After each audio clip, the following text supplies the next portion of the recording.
Martin Heidegger's seminal essay, The Question Concerning Technology, is an important one, not only for consideration of exactly what its title talks about, the notion of technology, what technology is, the effects that it has on us, how it interfaces with the human being, but it's also helpful, I think, for understanding Heidegger's attitudes toward not only modernity, but also towards metaphysics and towards being more generally. But it really is an essay that is focused critically on our current modern condition, whether we understand that as the modernity of Heidegger's own time, the middle of the last century, or if we understand it in terms of what people call late modernity or post-modernity, late capitalism. There's a lot of different names for it.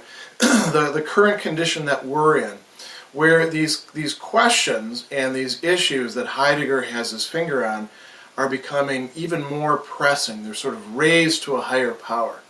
So this is a very important essay. Fortunately, it's fairly short. It's not as dense as all of Heidegger's works. It ends up making reference to quite a lot of other themes like truth or aletheia as revealing or unconcealing. He talks about Aristotle's four causes in a very interesting way. He's focused on the question of essence that we'll get to in just a few moments.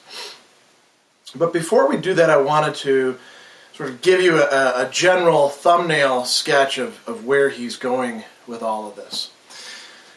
Heidegger thinks that our conventional, sort of knee-jerk, immediate conceptions about technology are, while in a certain sense correct, they're also in a certain sense off base. They conceal more than they reveal to us.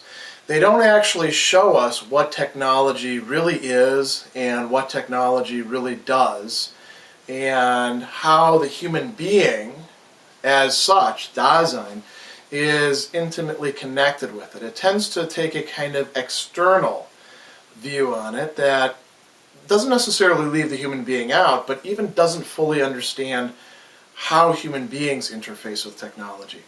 And what he's going to do is lead us away from that sort of perspective very early on, what he calls the instrumental and anthropological perspective on technology. He's going to bring us into traditional metaphysics, not in order to endorse it wholesale, but in order to say that Aristotle was right about certain things, but also didn't adequately think through or conceptualize or carry out his work as a phenomenologist to the degree that he ought to have. Then Heidegger is going to go on from there to draw a lot of conclusions having to do with this notion of truth and revealing and what techne, or the word we get technology from, consists in, how it's tied in with episteme, science, disciplinary knowledge. Then he's going to bring us to sort of a crux where he says, is modern technology, is the technology of the mechanized industrial age, is it something radically different from previous technology? Because remember, human beings have had technology from the beginning of history, actually prehistory. You know, if you think about flint wrapping and skinning animals and producing pellets, that's early technology. That's doing something with the natural environment, making tools. Very early on, we figured out how to make tools to make other tools. Aristotle, by his own time, so we're talking about 23, 24 centuries ago, already is talking about the hand as the tool of tools, and talking about slaves as ensouled tools, and speculating, by the way, Aristotle's the one who gave us the word technology, technologoi, speculating about the possibility of these kind of fairy tale things like looms that would weave themselves and how that would transform society. So the notion of technology has been with us for a long time. Is it radically different in the modern age, whether we're talking about the early modern age when natural science is becoming really physics and then chemistry and later on biology are becoming the basis for a lot of thinking and working things out.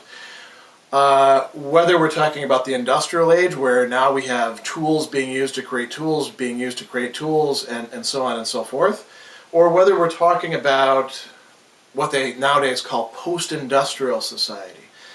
Heidegger's asking, does all of that change the game? Is there a radical shift? And his answer is yes and no. He's going to bring in this conception of what he calls standing reserve, and in German Bestand. And this is going to be something that is, you could say, essential, although that's perhaps not exactly the right word for it. It is the central feature in the modern attitude towards technology. So that's where we're going. You notice I've put a few things up here as starting points. He's questioning about the essence of technology. Early on he says, we'll be questioning concerning technology. Questioning builds a way. So he's not concerned with simply asking a question and then, like a catechist, looking for answers right away. Questioning itself is a mode of thinking. And it's not something that you want to hasten. It's not something that you want to try to, place within categories from the beginning. True questioning means being attentive to what it is that you're asking questions about. If you're questioning a person, you actually want to pay attention to them. You don't want to pigeonhole them immediately and not allow them to express what it is that they have to express. If you're questioning concerning a text, you actually want to read the text, let the text work on you. If you're questioning, this is kind of a trivial instance, questioning concerning coffee, what kind of coffee is this? Where did it come from? What does it taste like? What does the taste reveal to me? You have to be patient in order to question adequately. Questioning is part of Heidegger's phenomenological or metaphysical method. So he says, we want to question concerning technology, and in so doing we would like to prepare a free relationship to it. So that's going to be a key concern running through this entire thing. A free relationship, and I've put this in quotes because that's the term that he uses. What is a free relationship?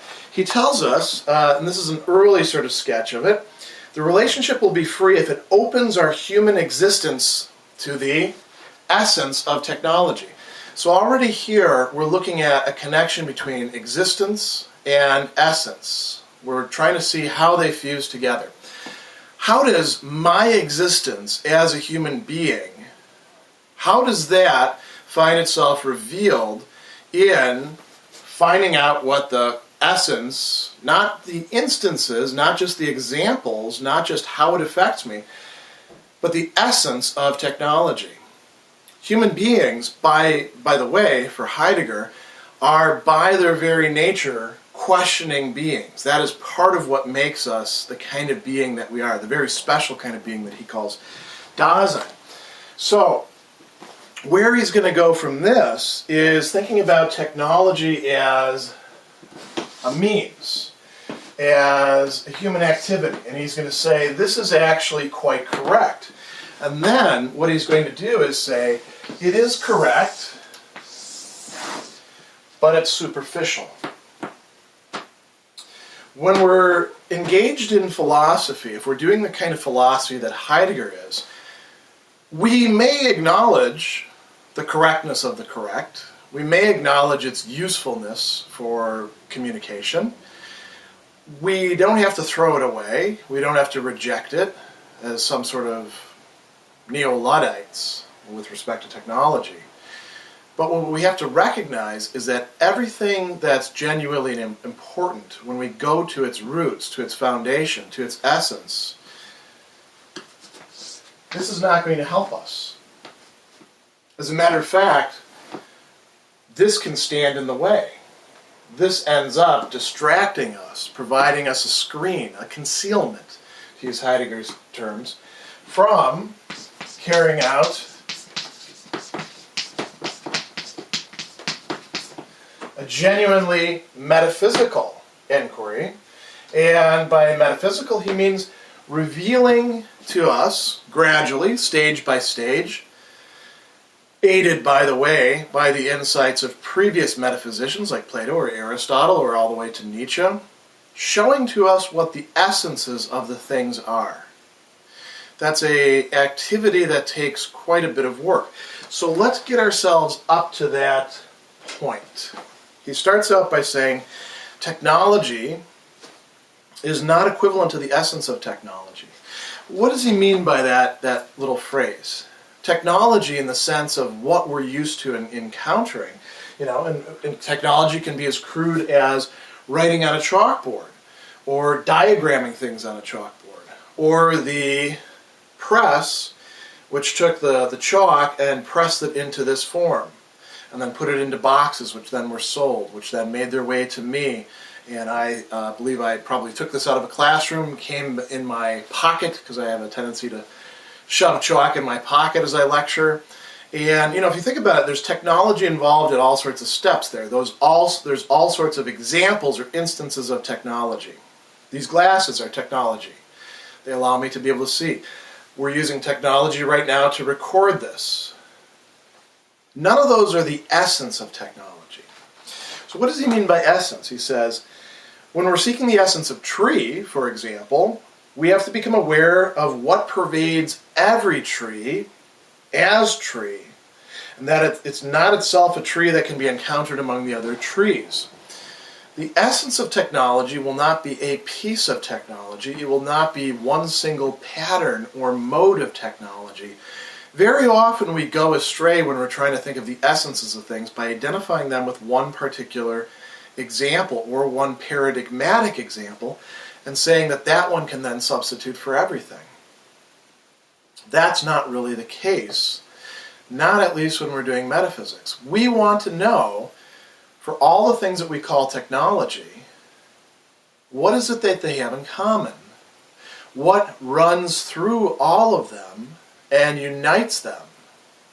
We're not just looking for some sort of notional characteristic, some quality that we can say they all have in common. What we're really looking for, Heidegger is going to steer us towards, here's giving away some of the answer, is in large part the human comportment and the human making meaning out of technology. So let's see where he goes. He says, we will never experience our relationship to the essence of technology so long as we merely represent and pursue the technological. So long as we remain within a certain attitude toward technology where we're comparing pieces of technology against each other, where we're playing with it, where we're using it, where we're becoming more and more obsessed with it, where we read reports about it, where we troubleshoot it, we're not actually engaging with the essence of technology. Likewise, he says, if we only put up with it or evade it. So it's not just overly positive attitudes toward technology that keep people from being able to experience the essence of it and thereby have this free relationship of their existence towards technology. It's also the viewing it as something that just has to be endured, that has to be put up with, that one has to come to terms with, or the rejection of it, the saying, technology, it's all bad, we need to get back to the garden, or pick whatever hippie trope that you like, or Rousseauian trooper, Emersonian trooper, this has been around for quite a while, this sentiment. None of those really allow us access to the essence of technology. None of those help us understand what technology in itself is. So he says, everywhere we remain free and chained to technology, whether we passionately affirm or deny it, but we're delivered over to it in the worst possible way when we regard it as something neutral. There's this common notion that to understand technology, we should be value-free and merely understand technology as something that can be used for good or bad or efficiency or non-efficiency, that it carries no values with it. It doesn't steer us towards anything. It's a pure means to be used by human beings however they like. That's not true. Every time that we introduce technology, we change our trajectory to a certain extent. So he says, according to ancient doctrine, if we want to talk about metaphysics, the essence of a thing is considered to be what the thing is. We ask the question concerning technology when we ask what it is. So that seems pretty straightforward, doesn't it? One says technology is a means to an end.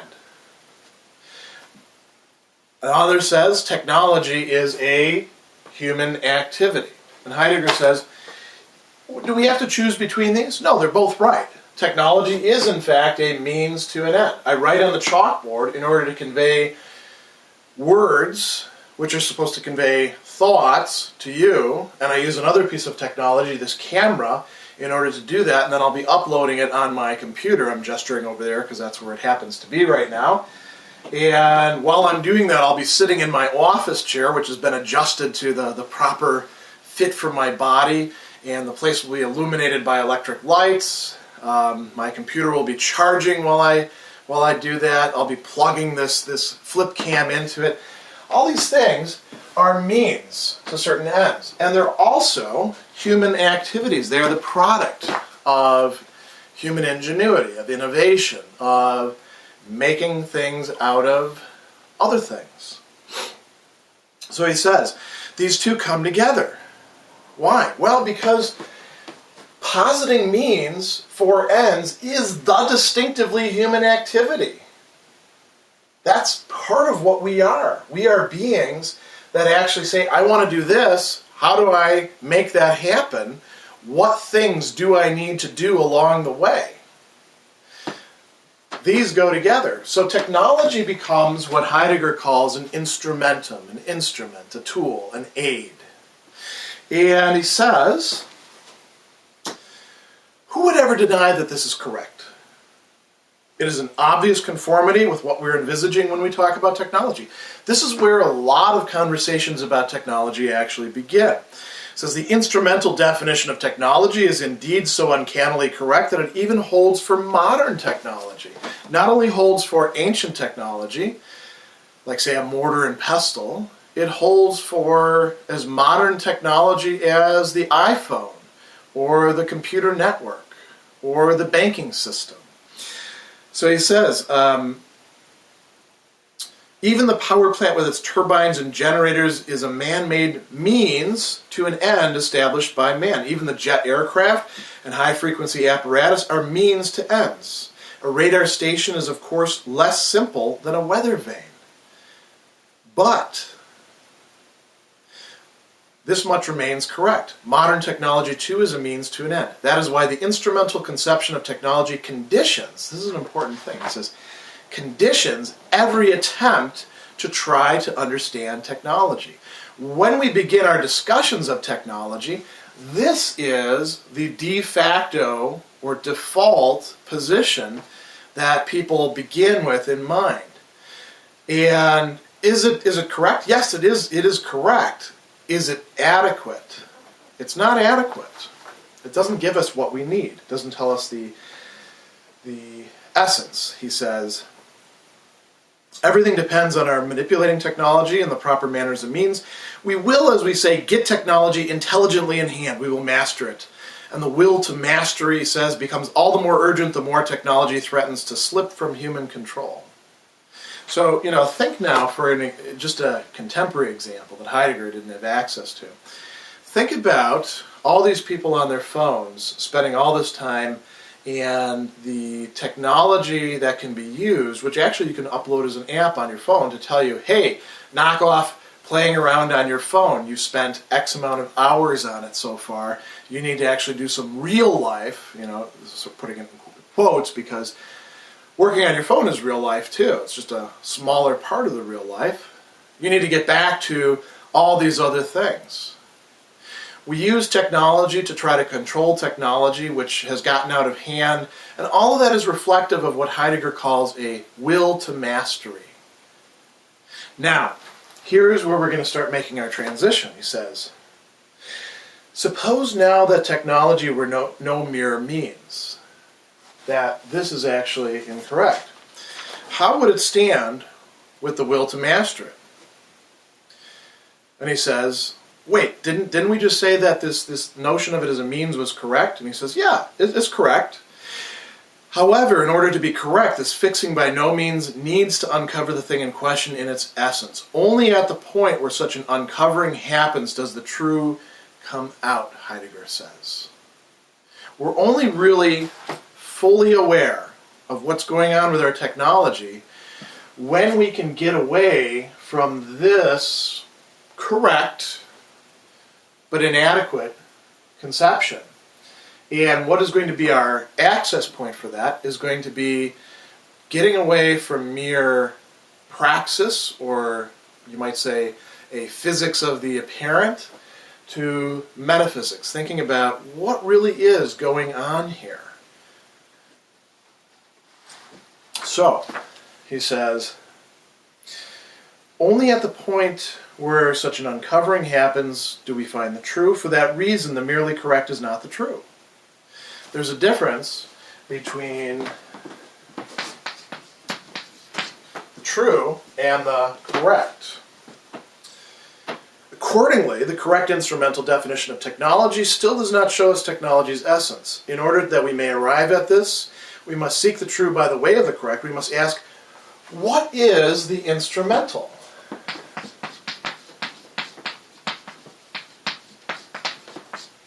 We have to make that into a question. What is the instrumental? If we ask that, we place ourselves on the road to actually understand what is technology. Within what do such things as means and end belong? So he says, whatever has an effect as its consequence is called a cause. A means is that whereby something is affected and thus attained. So we're moving from just means and ends to talk about causality, cause and effect. Something deeper. So he says, the end that determines the kind of means to be used may also be considered a cause. Aristotle talked about this. Plato actually hinted at this. They called this a final cause. He says, wherever means and ends are employed, wherever instrumentality reigns, there reigns causality. This is where he's going to move now to talk about the four causes. So we want to pause for a moment and just think about where we've come so far. We've gotten away from being enraptured or being ensorcelled or being bewildered by thinking that this is an adequate understanding of technology. We've realized that if we want to genuinely pose the question of what is technology? How does it really work? How does it really interact with human beings? Not just essentially, but existentially. We have to move now to the realm of metaphysics. Wherever instrumentality reigns, there is causality. That's one of the things that Heidegger has said so far. What does that mean? So he's going to now explore this in terms of what may be familiar to many of you as the four clauses that we get from Aristotle. And these are sort of scholastic ways of talking about them that Heidegger uses in this. He uses the example of a silver chalice, which we'll come to momentarily, and he says that for centuries philosophy has taught there are four causes. The causa materialis, the material, the matter out of which a silver chalice is made, the causa formalis, the form, the shape into which the material enters, the shape, the structure of it, the causa finalis, the reason, the end, for example, the sacrificial rite in relation to which the required chalice is determined as to its form and matter. So notice that already causa finalis is binding these together. It's not just a matter of form being imposed on matter, the reason, the end, is important. And then he says the causa efficiens, which brings about the effect that is the finished actual chalice, in this case the silversmith. So we have the traditional, conception, silver, chalice shape, sacrificial rite, silversmith. We could do this with many other things. Baker, flour, water, yeast, loaf. I suppose you could say that the baking of it is also a way of introducing form to it. And perhaps the reason is to make money. Perhaps the reason is to gratify the palate and the belly at the same time. Perhaps the reason is to make bread for the king. Who knows? There could be a lot of different reasons here. The point is, we have for a long time looked at causality in this way. So Heidegger then says, what technology is, when represented as a means, discloses itself when we trace instrumentality back to this fourfold causality. Well, why? Well, when it comes to technology, we can ask, what is it made of? Think of a pliers, for example, very simple technology. What is it made of? Steel.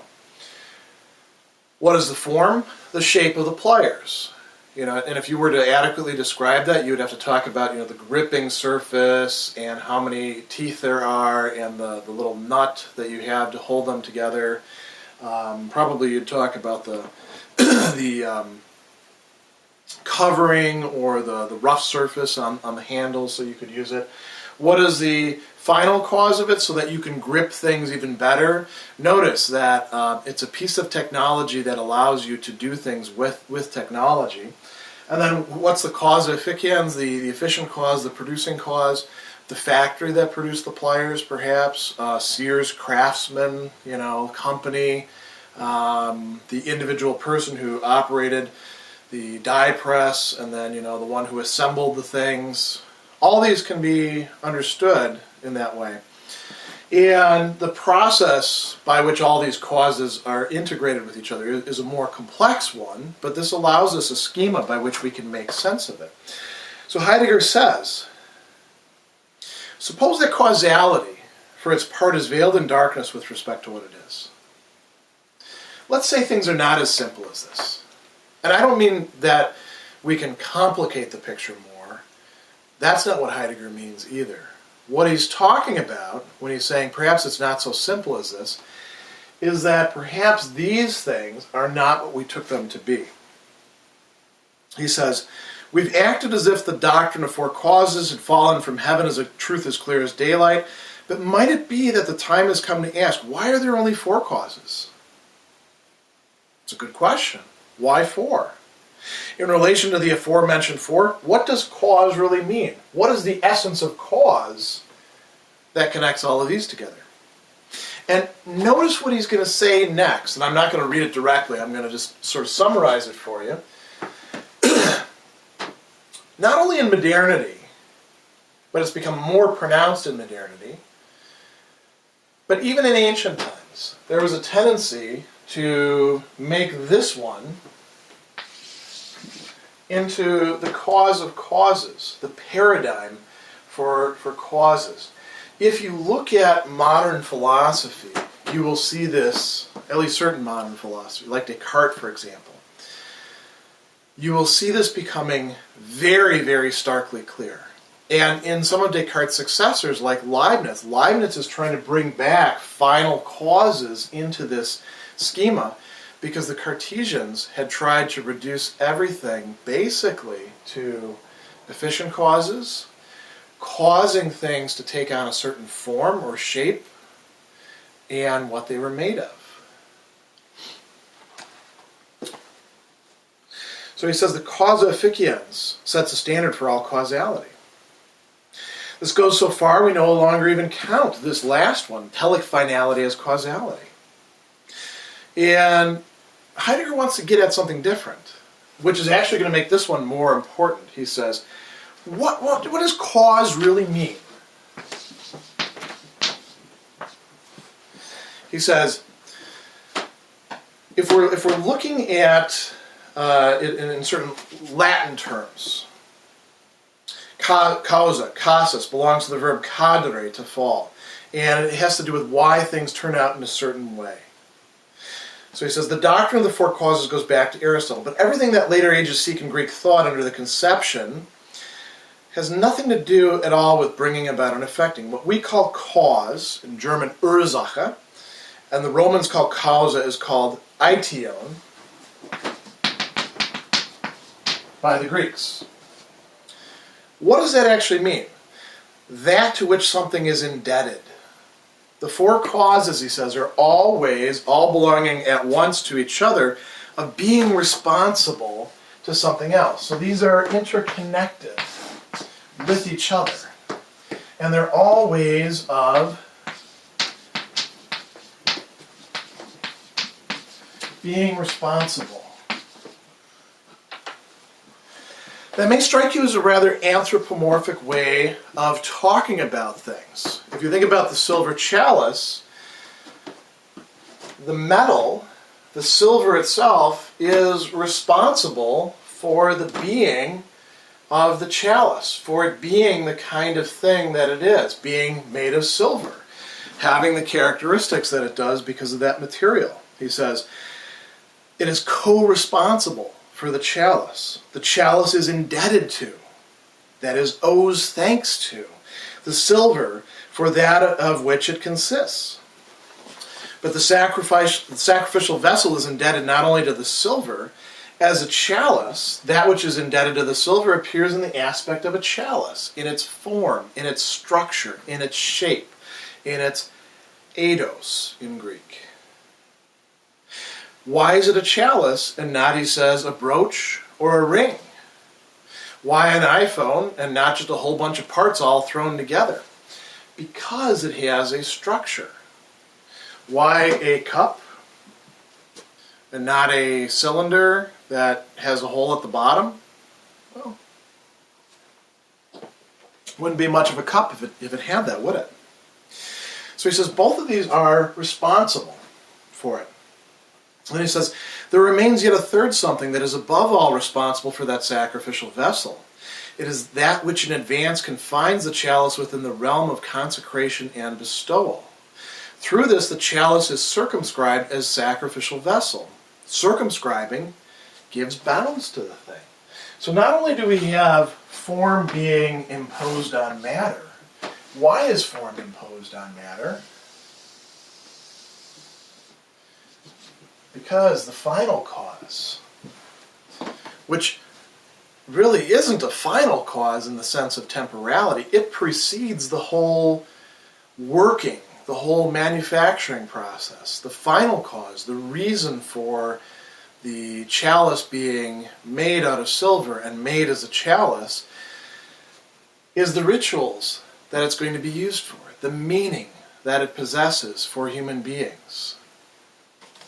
So this is, in a certain sense, more important, more causal, you might say.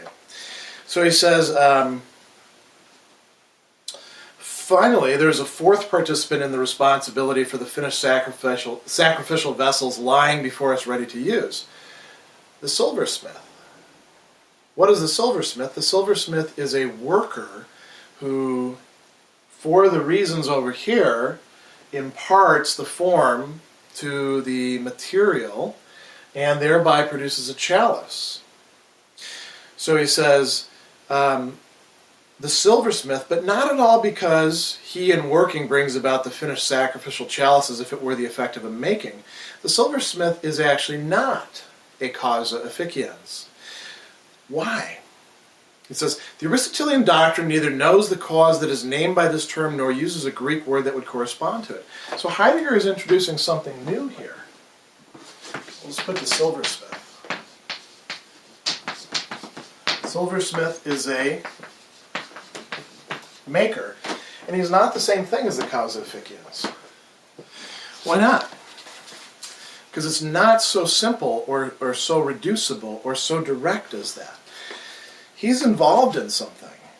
He says the silversmith considers carefully and gathers together the three aforementioned ways of being responsible and indebted. So the silversmith is gathering in all of this. The form, the matter, the final end. To consider carefully is in Greek legein, from which we get logos, or actually the opposite too. Legein is rooted in apophynesthai. Apophynesthai is a word that means to bring forth, to show, to, in some ways, set before the gaze, before the visibility of others, to bring into existence, to bring into being. The silversmith is co-responsible as that from which the sacred vessels being brought forth in subsistence take and retain their first departure, he says. So, what's going on here? Heidegger is revealed to us by questioning, by carrying on this process of metaphysical examination of what's actually going on, using an example of a silversmith, a worker, a shaper of an object that is a form of technology. He has shown us that things are not as simple with the causality schema as we thought they were. The four causes actually are not all on the same level. And the silversmith himself doesn't fit adequately into this schema of the four causes. So he says, four ways of owing hold sway in the sacrificial vessel that lies before us. They differ from each other, yet they belong together. What unites them from the beginning? Now we're going to a deeper question. In what does this playing in unison of the four ways of being responsible play? What is the source of the unity of the four causes? Where, after all, does the owing and being responsible mean thought as the Greeks thought it? And he says, today we're too inclined, when we hear the word responsibility or being responsible, to think about it in ways that are going to lead us astray. So he talks about as owing, like having done something wrong, having let somebody down, as a lapse, or we construe them in terms of affecting. And he says, in either case we bar from ourselves the way to the primal meaning of the word, the metaphysics of it. Here now, Heidegger is going to make a very important move which connects this discussion of the four causes and of technology and of producing with some of his other notions that he has elaborated in other works such as Being and Time, but also what is metaphysics, the nature of truth, all sorts of, well, also the discussions of the work of art. What's going on here is Heidegger is now going to illuminate what happens when we make something. So, he says that we can understand these four causes now in terms of four ways of being responsible. And this is the language that he uses. He talks about occasioning. And he says that we have to be very careful not to get misled by other uses of this term occasioning. He means something very broad, something metaphysical, something that has to do with the nature of being and activity itself. So he says, these four ways, what they do is they bring something into appearance. What does he mean by appearance there? Just the superficial outside of the thing? No, he means that they allow things to actually appear as things for things that perceive them as things. That is, now that I've probably confused you a little bit with all this thing language, when something comes into appearance, it shows four human subjects, four human beings, which are able to see those things as objects, which are able to imbue them with meaning, to allow meaning to accrue to them, to make sense of them, to make use of them, to talk about them. That's something that's involved in this bringing into appearance. So when the silversmith makes the chalice, he doesn't merely take matter, which then he stamps a form onto and says, there you go, put it in the package and get it the hell out of here. He is bringing something into being. He is making something that human beings can then look at and say, aha, that's a chalice. Or they can say, aha, I don't know what the hell that is. What is it? And they can be provoked to question about it. They can mistake it. Even the possibility of being able to mistake it relies on it being brought into appearance. Heidegger also says that this work of occasioning, these causes, they let the thing come forth into presence. He uses language here, which is not so much the language of agency, like pushing,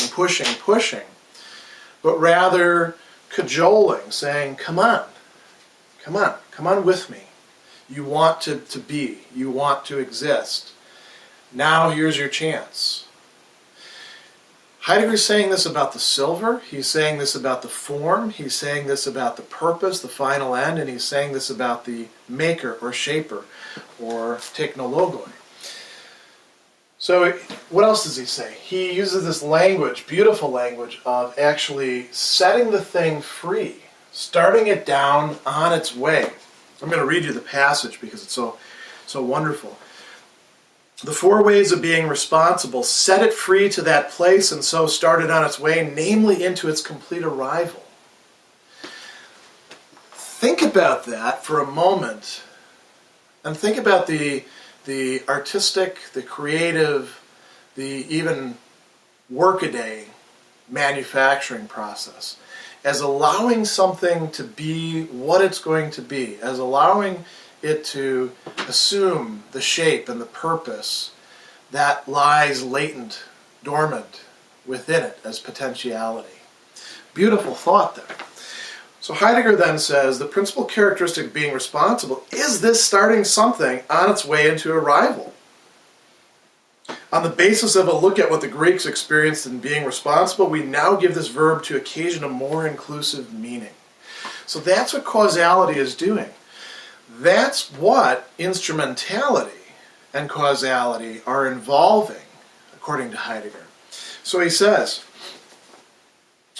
in what then does the playing in unison of the four ways of occasioning play? These let what is not yet presence arrive into presencing. What is not yet present, what is not yet in being, visible, tangible, can now come out. The silver can assume the shape of a chalice, which then can be used for this within the context of this ritual. And the person making it already has all of these things in mind if they really know what they're doing. So he says, accordingly, they're unifiedly governed by a bringing that brings what presence is into appearance. And he makes this reference to Plato's Symposium at this point. Every occasion for whatever passes beyond the non-present and goes forward into presencing is poiesis, bringing forth. That's Heidegger's gloss on this passage. Things are coming from non-being or non-presence into presence. And he says that we're not only talking here about handicraft manufacture, not only artistic and poetic bringing into appearance and concrete imagery, so we're not just talking about the weaver, the shoemaker, the poet, the politician who brings order into things.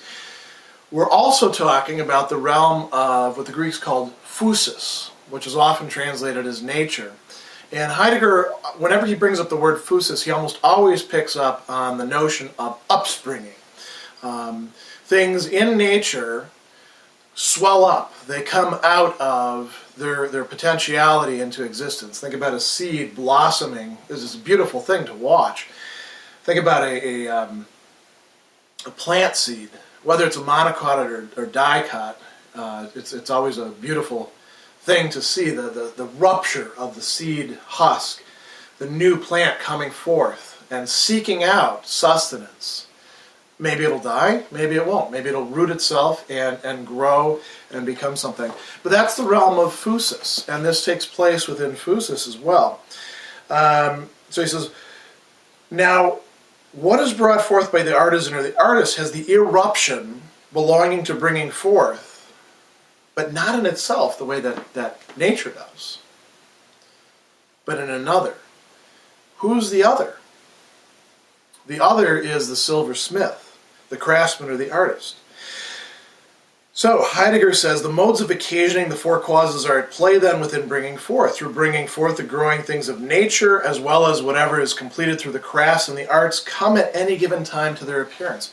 So what we have here is a metaphysics in which that which was not comes to be, and doesn't come to be just immediately, but oftentimes in steps, in stages, in processes. Sometimes it comes to be by its own internal process of development. Sometimes it comes to be by something taking it and saying, I'm going to do something better with you. I'm going to make you do something.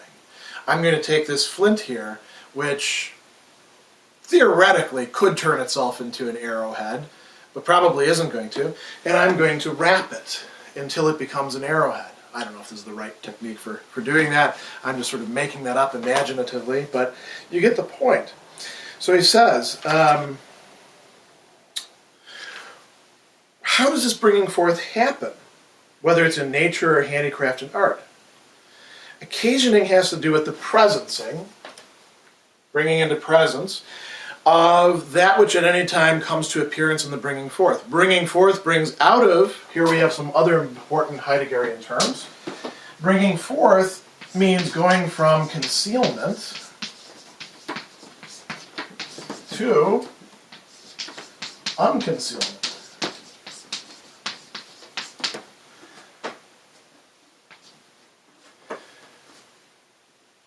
The chalice is, in a certain respect, there in the silver. But it takes the chalice maker, the silversmith, to make that be the case. Now, the Greek word for this is Aletheia. That's also the word for truth.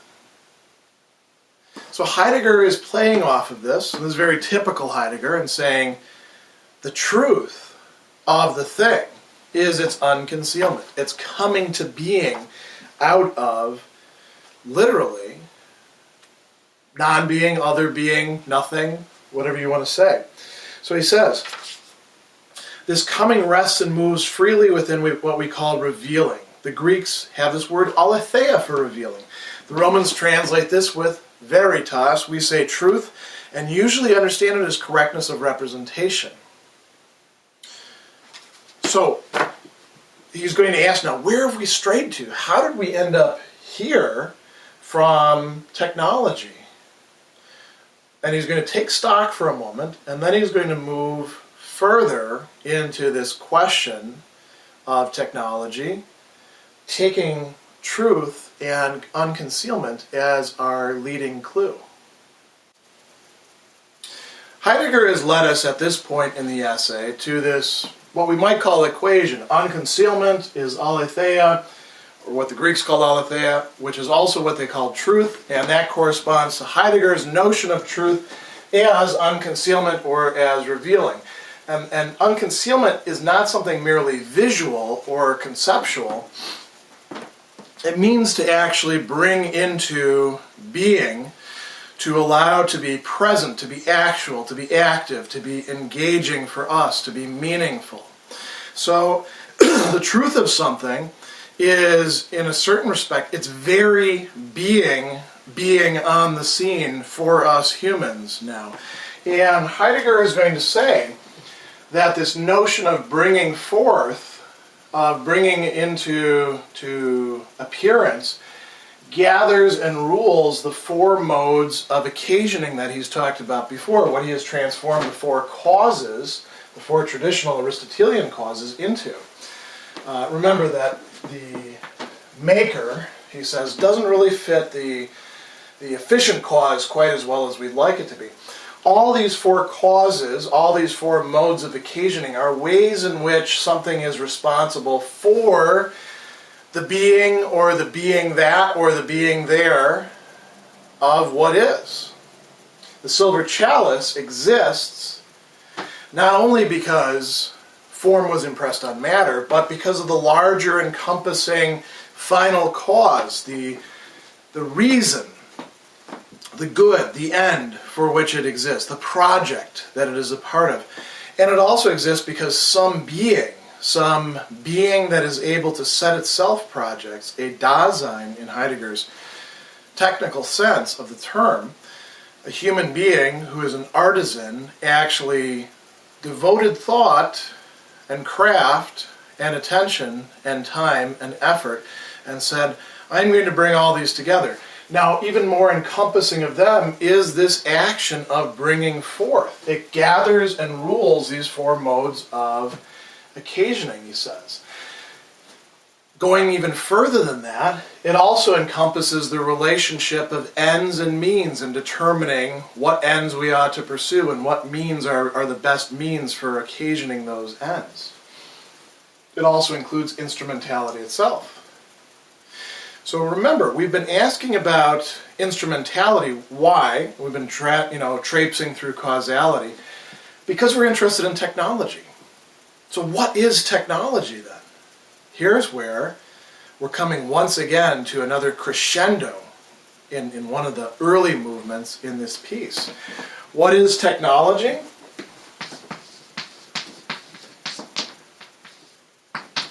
Technology is a mode of revealing, of bringing into being, of introducing meaning where there was just inchoate, perhaps chaotic, or not even fully perceived things. It's not to say that it manufactures radically new being where there was nothing existing before, but it organizes, it structures, it gives life, sense, reality to things. So he says, technology is therefore no mere means. Technology is a way of revealing. If we give heed to this, then another whole realm for the essence of technology will open itself up for us. The realm of revealing, that is truth. And he says, I know this sounds rather strange. This is going to be a little bit mind-blowing. But go along with me on this and see where we're going to go with this. So how is technology revealing? And he says, well, let's think about the word techne itself. What is techne? So the Greeks use this term, let me put this on the board. The Greeks use this word techne to talk about a kind of ability, a kind of capacity that human beings had. A potter making his wares at the potter's wheel possesses a techne. He knows just how fast to move the wheel. He knows where to place his hands. He knows what sort of clay demands what sort of shape, what can be done with it. He discovers new things, but on the basis of the techne that he already possesses. He can push the techne further.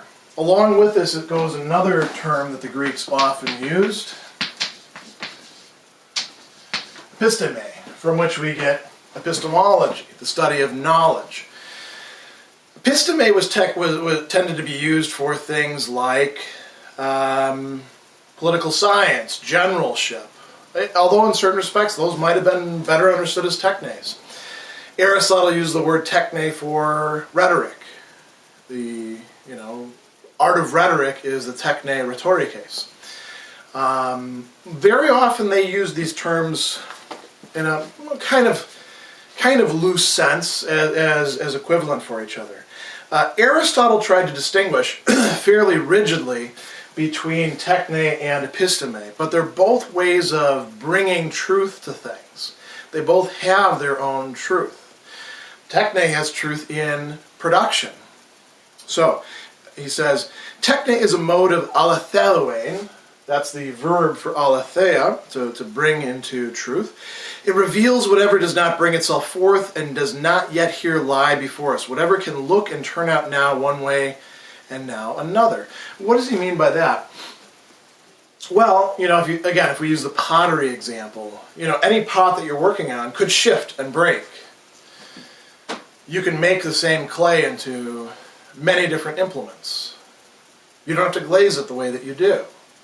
But once you've actually created a product, it has a certain determinacy to it. It has been brought into being. Somebody can look at it and say, I like that pot, or that's an ugly pot, or this is good for my coffee, or this will not look good for my coffee in the morning because it's too rough for my mouth. All these sort of determinate relations can arise once it has come into being.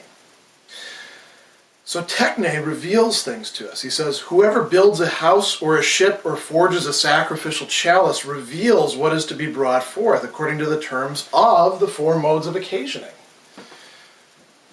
All of these go with each other. It's not like first at the beginning there's the worker, and then the worker imposes the form onto the matter, and then only afterwards they figure out what the hell to do with this stuff. No, that what to do with it, the purpose, that mode of occasioning is already there from the beginning. And a good worker, one who has Techne, is thinking, how can I actually make these things come together? How can I take my activity, the efficient cause, how can I take this matter, how can I take this notion, this form that I've got, and how can I make this reveal itself where it wasn't before? So now here's a chalice, now here's a house, now here's a map for a city.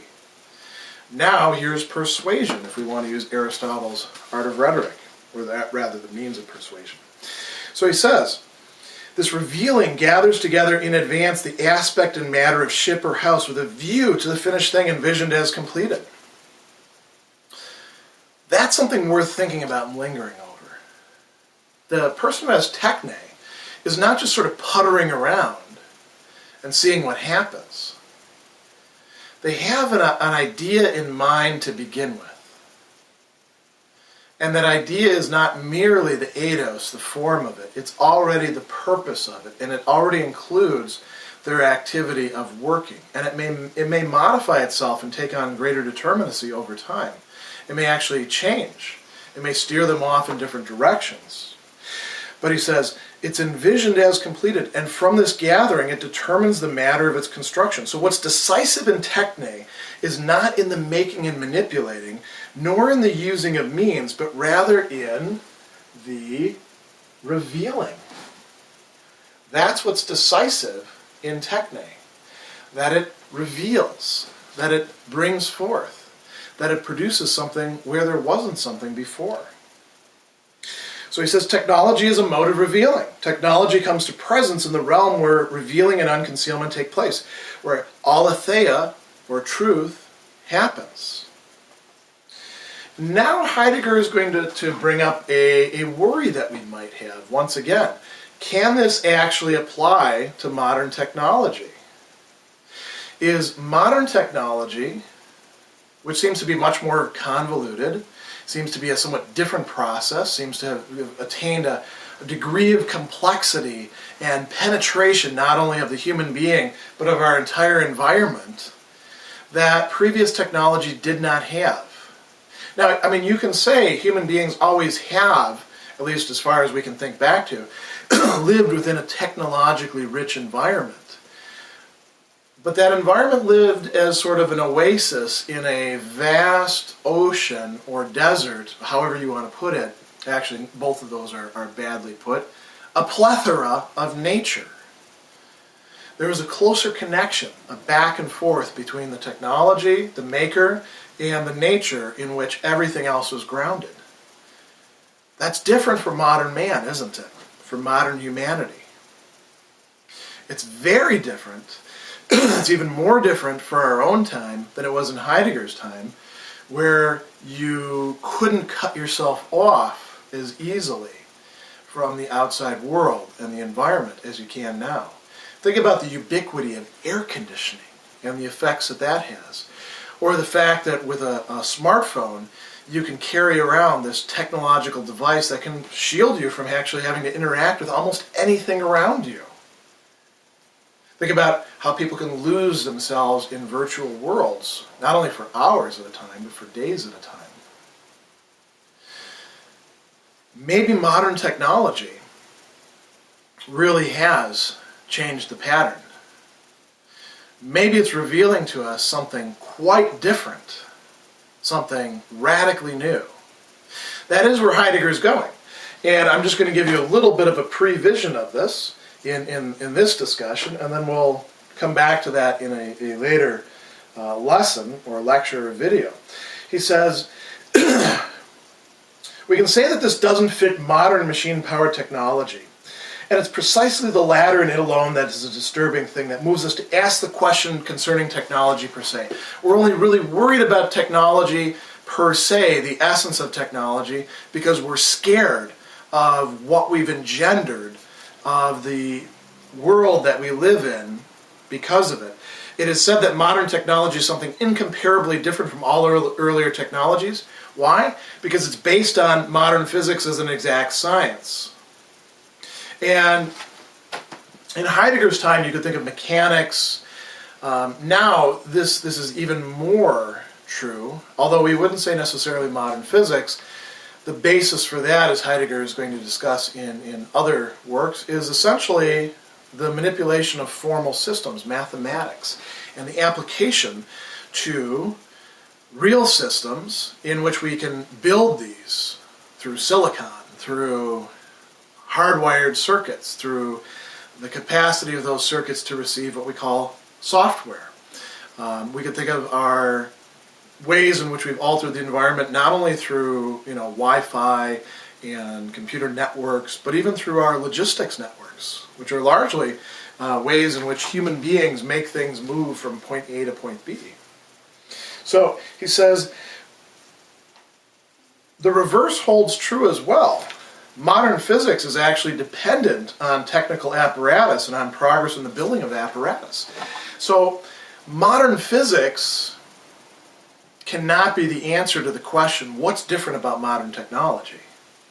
Because modern physics not only contributes to modern technology and to the environment of modern technology, it also, to a certain degree, requires it, presupposes it, incorporates it in its very activity. Think about the advances in physics that have been possible just given computer modeling, which Heidegger could think about at his time, but wasn't readily available.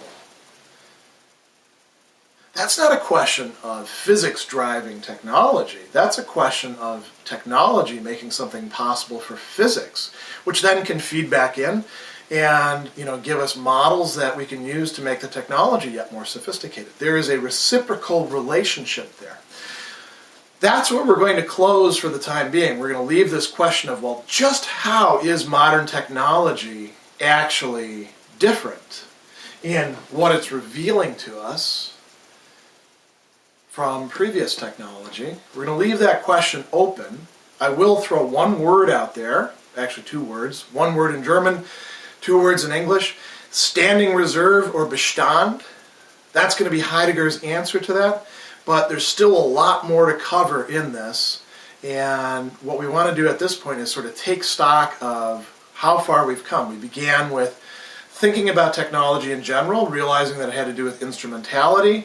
That led us through some metaphysical examination of the four causes, which led us to examination of responsibility, of occasioning, of bringing into being, of unconcealment, of truth. And now we've realized that technology is not mere instrumentality, but a way of revealing to us the very things, not only that do exist, but could exist, and how it is that us human beings can exert our responsibility in making them happen.